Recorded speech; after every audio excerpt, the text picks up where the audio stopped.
Hey, I'm Courtney from Samy's Camera. Today we have the Profoto A10 and let's see what's in the box.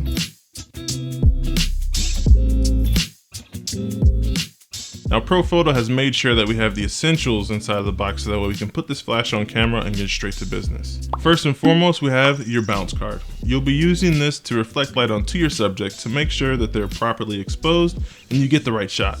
Next up, we have the dome diffuser. Now with this Profoto A10, there is a round flash head, which is good for more natural catch light in your subject's eyes.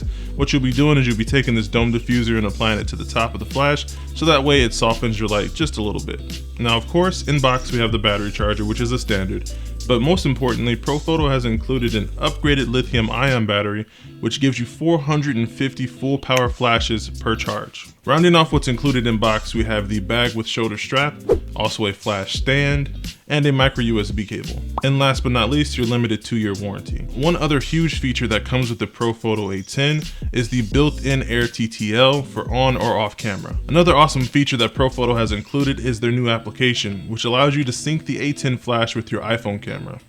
It's pretty cool. That concludes this episode of What's in the Box. If you want to get your hands on one of these Profoto A10s, feel free to go to the Samys.com website and order online, or just walk into one of our stores. Thanks for watching.